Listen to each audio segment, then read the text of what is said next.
Lovebugs, and welcome back to Lovebug Lounge, podcast about self-love.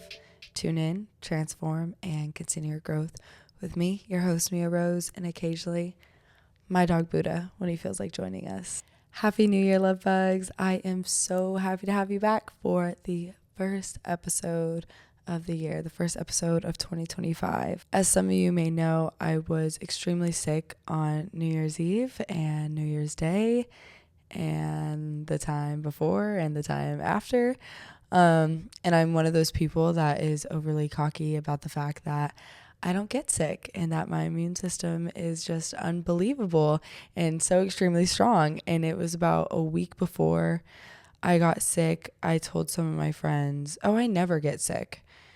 And they were like, don't say that, knock on wood. And they knocked on wood for me. And I laughed. It was like, oh, haha, you don't have to do that. I never get sick. So obviously, of course, I got sick. I have so many travel plans coming up. So while I'm on break for school, I really wanted to take this chance to be able to work as much as I possibly can. But my body had other plans. Your body will make you slow down whether you want to or not. And of course, there was the frustration of the money that was lost because I wasn't making it. Then there was the frustration that I wasn't going to be able to spend New Year's with my friends and other people I love. And then there's just the overall frustration of being sick and everything that comes with being sick. I had the flu, influenza A technically, and I genuinely think being hit over the head with a sack of bricks would have been more enjoyable.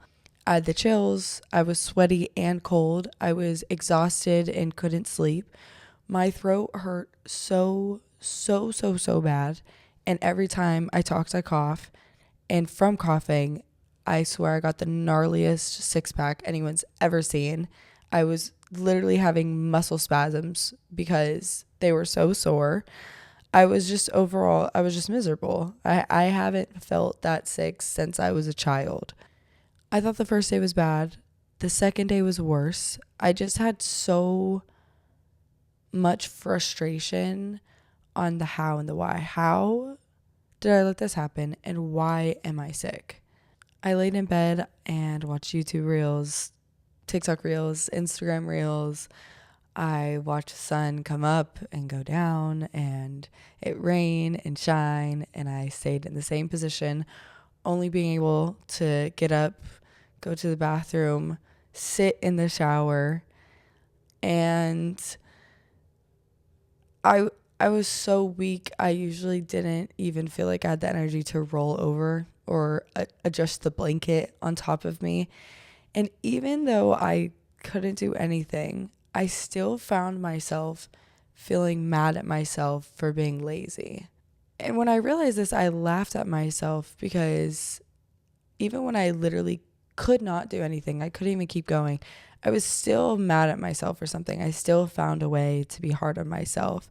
I just felt like I should be making better use of my time. I felt like, when are you going to get the chance to just lay around in bed for days? Like, you should be meditating. You should be learning a new skill, like a new language. Like, that doesn't take much effort. You could just be listening to this new language. You should be reading, which this mindset and this like being on the go, that's exactly what my sickness was trying to stop. Not that my flu had a brain or an evil alternative to stop me from self-actualizing, but it was just trying to get me to slow down and just take a much needed break. I hadn't even felt like I was on the go, but after being on the go for so long, any type of break feels funny and uncomfortable and kind of odd. And so I had to make peace with the reality of the situation. And I realized the quicker I relax into it and accept it for what it is, the quicker I'd be better and be able to breathe out of my nose again. By New Year's Eve night, I was able to eat grapes under the table. I was even able to clean my room a little bit. And I spent the first day of the year, New Year's Day, like I never had before. When I woke up, I asked myself, what does a perfect day look like to you? What would be a day that you don't say to yourself, I could have got so much more done? And I tried to recreate that as best as I could.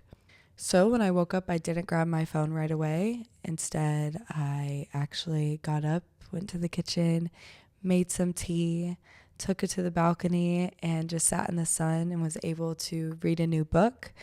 When I went back inside, I gave myself a tarot reading, I meditated, I did some yoga, I took a nap. After the nap, I journaled, and I really just found a way back to myself.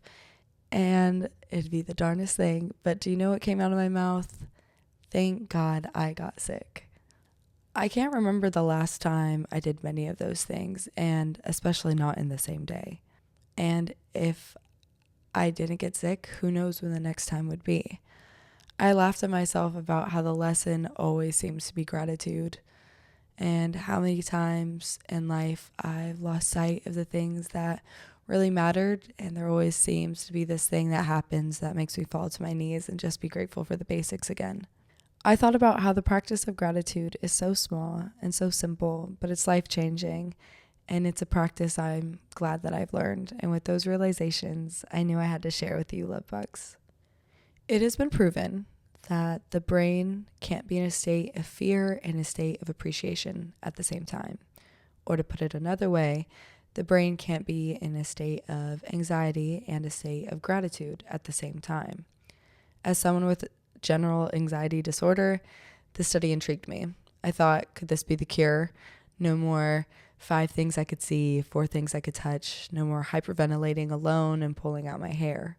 Anxiety is one of the first emotions I can remember feeling, and as I've gotten older, it's grown and changed with me, but never quite gone away.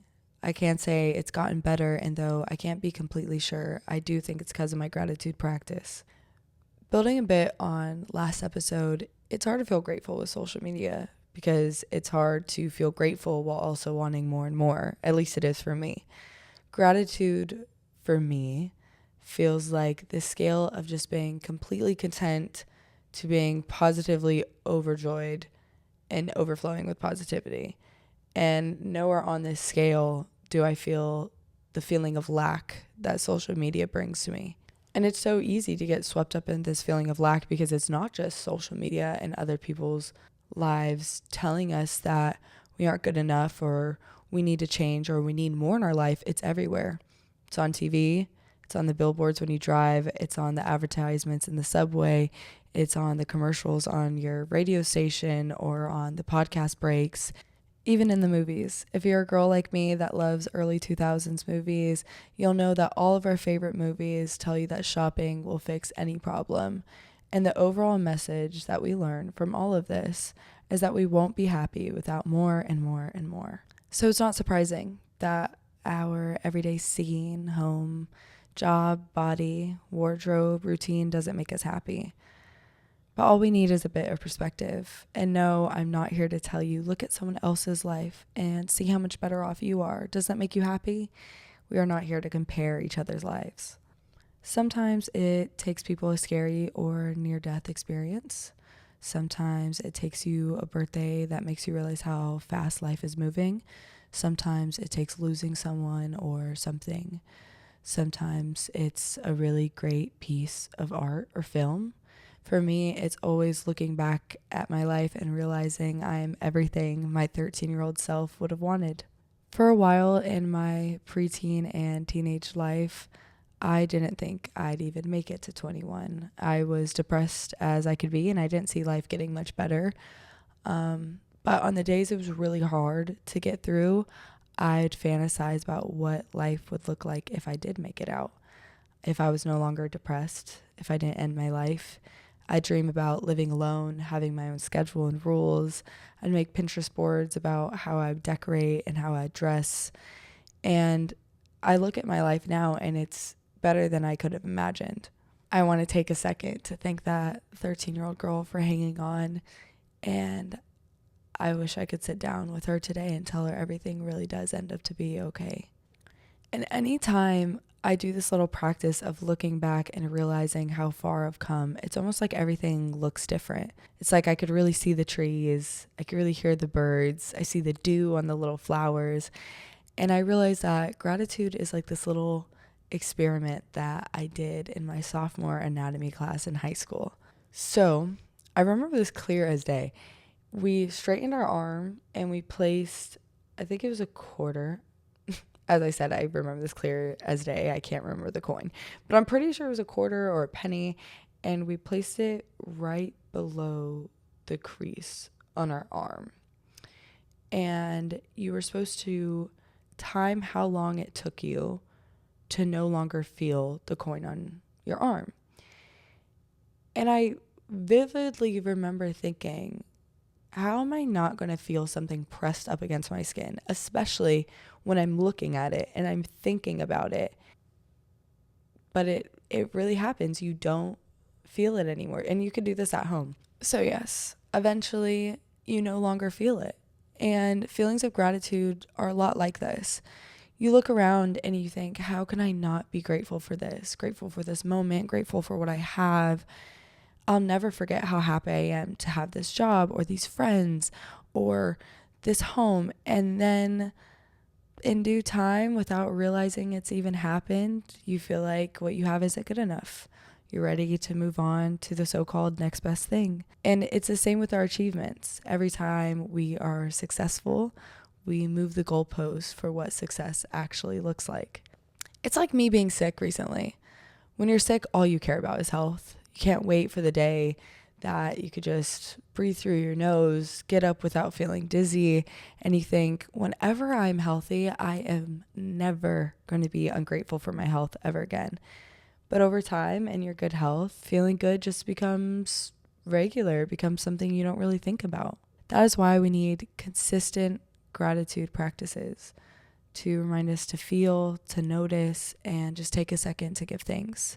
To give us that overwhelming feeling that we're glad to be alive and remind us that life is worth living.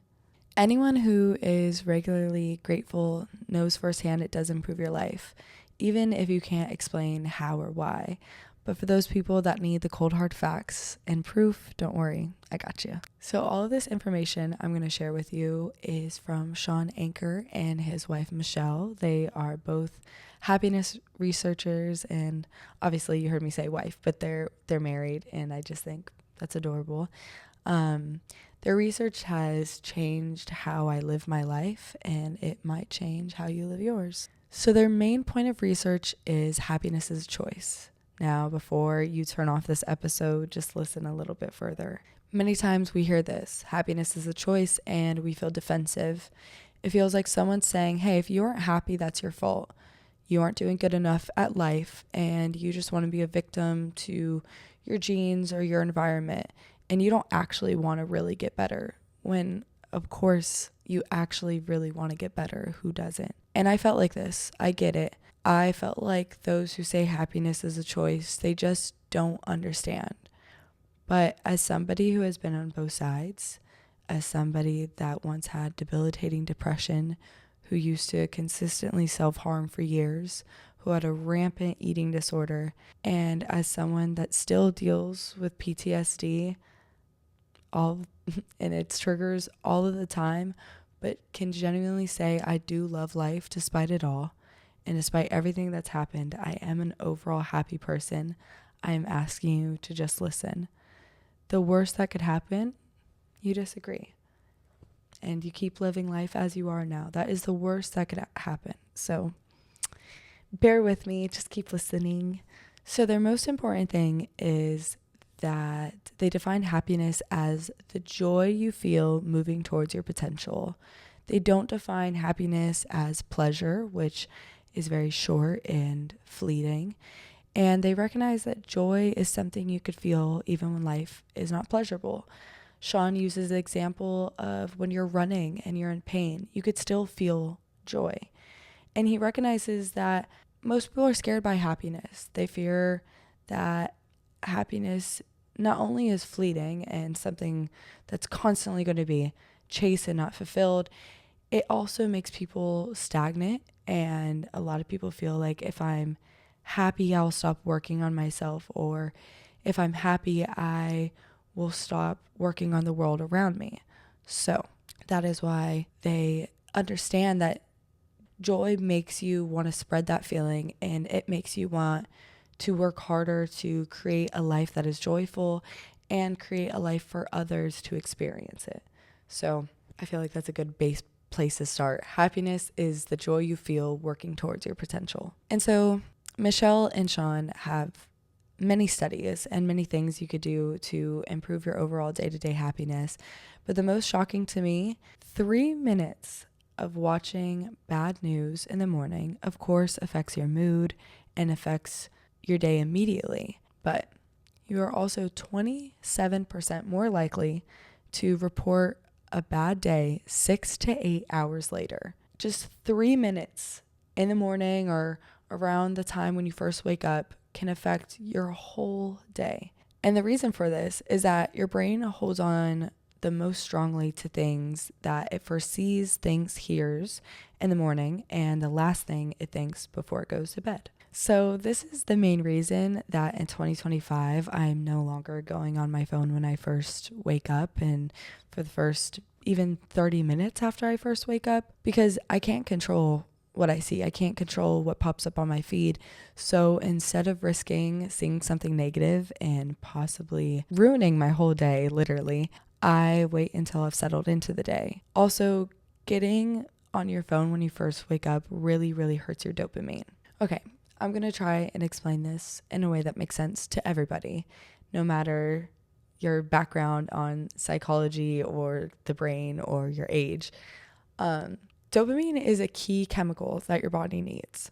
Dopamine is this quick, good feeling that you get, and it's there to tell your brain, hey, this thing I'm doing, it's important for me, and I need to do this again for my health. So some natural dopamine hits is being outside, getting sunlight, getting exercise when you finish or complete a goal. And you get this dopamine hit so that you want to keep doing things like this over and over and over again and again and again, because your body needs those things. But founders and creators and the scientists behind social media have found a way to hack our dopamine center. So now we feel dopamine just from the vertical scrolling that we do now on every single app. So that's why social media is so addicting, because every time you vertically scroll, your brain is getting a hit of dopamine. And that dopamine is saying to your brain, hey, I need to keep doing this thing for my health because it's good for me, even though it's not. Obviously, that's why it's so easy to stay on it so long. But when you get on your phone super early in the morning, your brain is flooded with dopamine. And so it's going to keep going back to your phone where it's first felt that dopamine to keep getting that hit. So basically, your brain is chasing that feeling the rest of the day. We've got that forward, got that straight. The longer you could go without being on your phone in the morning, the less you'll want to go on it later. So what do I do when I first get up then, when I first wake up? Before I get out of bed, if I can do it before I open my eyes, that's awesome. But I spend 2 minutes saying or thinking about things or people I'm grateful for. Why, you ask? I'm so glad that you did. Shawn and Michelle found that if you take a child with genes for pessimism, they were born to be a pessimistic person. It's just in their nature, it's in their genes. But you have them say 3 new things they're grateful for each and every day. It has the power to turn them to a lifelong default optimist and in a very short time. But it's not just with children. They did this study with 80-year-old pessimistic men. So just imagine just old, grumpy men. And within 21 days of saying 3 new things they're grateful for every single day, they were testing as a low-level optimist, and it was only improving. This study is insane to me. It's literally proof that you can not only rewrite your genes, but you can override 80 years of default negative thinking and life experience as well, with literally just 2 minutes a day. That blows my mind. Like, these men have spent 80 years, well, maybe more like 70 years, because I don't know if they're coming out of the womb just being like, ugh, I hate this. But 80 years of being a hardcore pessimist, and just in 21 days, their life is changed. Their mindset is changed. How they view the world is changed because of 2 minutes a day. And if you couple this with every day writing one little positive experience you had that day, little experience. I found a good parking spot in a busy shopping area. I saw my favorite flower today. I heard my favorite song playing in the grocery store. Something very, very small. If you write down one positive experience you had every single day, your brain categorizes that as a meaningful experience, which maybe doesn't sound that important. But Shawn and Michelle had people with chronic neuromuscular disease, MS, do this for 6 weeks. 6 weeks, they did it every single day, dropped off. And 6 months later, everyone that participated, they were able to drop these people's pain medication by 50%. So just imagine the difference it'll be making to your mind and your physical body. I don't know if you could tell, but I'm hyped about all this research. I just think it's mind-blowing.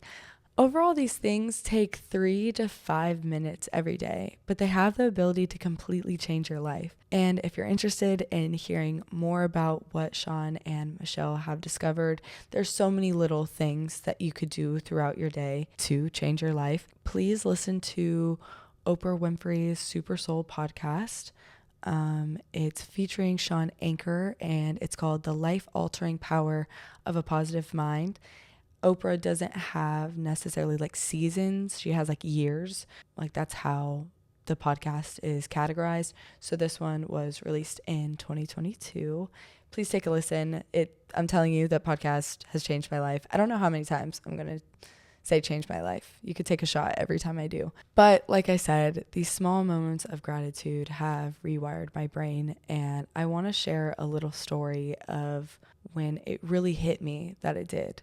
And it hit me that I was actually changing. So a while back, it's probably like a year ago now, my partner and I had plans of going out. His cousin said that he had friends that had a big section at this hot new club, and if we get there before 11, it was free to get in. So my partner and I get there.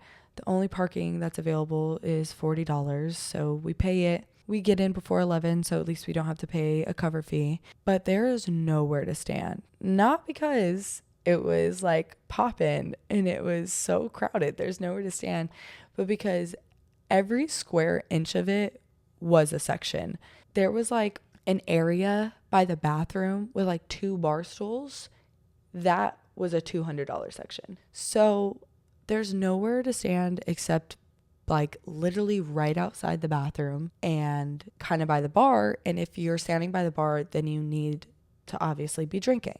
So me and my partner are like, let's just get like 2 drinks to be able to stand somewhere. For 2 single vodka crayons, it came out to, I think, $50. So yeah, we're standing there about $90 deep. We've only been there 10 minutes. We're waiting for his cousin to get there. We're waiting for the cousin's friend to get there. I'm bugging my partner. Okay, when does he say he's going to be here? What's the update? I'm asking him every 2 minutes. We wait and wait only to find out that they've chosen to go. The people with the section has chosen to go somewhere else. And so because we aren't going to buy a section, we decide we're going to leave. We're debating on going to the place where they had the section, but the cover fee was supposed to be like $50 per person or something crazy like that. So we decide to just go to some simple little college bars, and we end up having a great time. Cover is free. We sing, we dance a little bit, we run into some old friends, and when it's time to leave, we're in a great mood. That is until we get to my car. That is double booted, and it's going to be about $80 to take those boots off. Now, old me probably would have just cried. My partner's old version of himself, he definitely would have crashed out from anger. Because that night was just a money pit, and it was truly just disappointment after disappointment after disappointment. And we really didn't have a reason to even be out. We weren't celebrating anything. The night felt completely avoidable. But, the first thing that popped in my brain when I saw those boots wasn't anger, wasn't sadness, it was gratitude. And I said out loud, at least I have a car to get booted.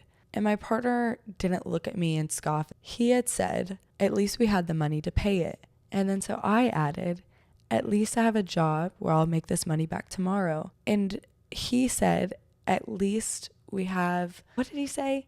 He said something about at least we have a warm home to drive back to. And so we went back and forth kind of playing this gratitude game.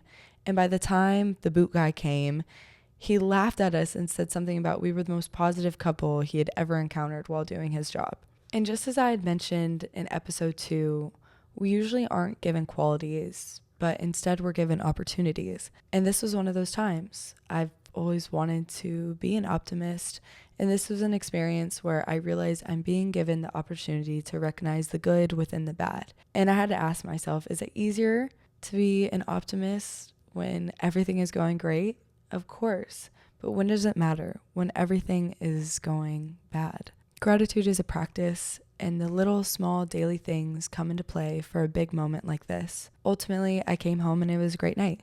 I cooked, I cleaned the kitchen, I shared a meal with somebody I loved, and I thought to myself as I cooked, the money would have eventually gotten spent.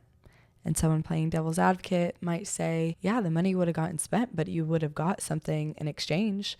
You would have gotten a meal or an item, an object, an experience like a movie. And I would respond, I did have an experience. I had the experience of going out, and I had the learning lesson to make sure that your payment for parking went through when you are parking in the city of Atlanta. And that is what I'm choosing to get from it. And it really doesn't matter if it was worth the money that was spent or not, because maybe that is the way the lesson had to be taught to me in order to stick. I don't know. I don't know what the alternative is, but it really doesn't matter, because what happened, and I was able to take something amazing from it. And a couple years ago, I would have been over the moon just to have such an amazing partner to share that moment with. I would have been over the moon that I even had such fun friends that I run into them on the same night out. And 4 years ago, I would have been grateful for the high-paying job that I have now and a place to go back to that's my very own. And 6 years ago, I would have just been happy for the opportunity to live in a city that boots cars. I would have thought that was the coolest thing. And so your dreams have to get bigger in order to grow, in order to keep moving forward. But your requirements for gratitude don't have to. I really try to keep mine low and grounded to prevent me from always trying to chase that bigger and better. And at the very, very least, this experience gave me a podcast topic to share with you and to entertain. Well, it is about that time, love bugs, and I'm sure it'll be no surprise to y'all, but I want you to comment below, or for more privacy, open your notes app and write down and reflect on 3 things or 3 people that you're grateful for. It has been so lovely talking to you, my friends. I love hearing from you. I love reading your comments. I love hearing your thoughts. Shoot me a DM about future podcast episodes and ask me questions. Keep sharing your love and support for the podcast, for the channel, and help it reach all those who need to hear it. I am so grateful for you. I love, love, love you. Until next time.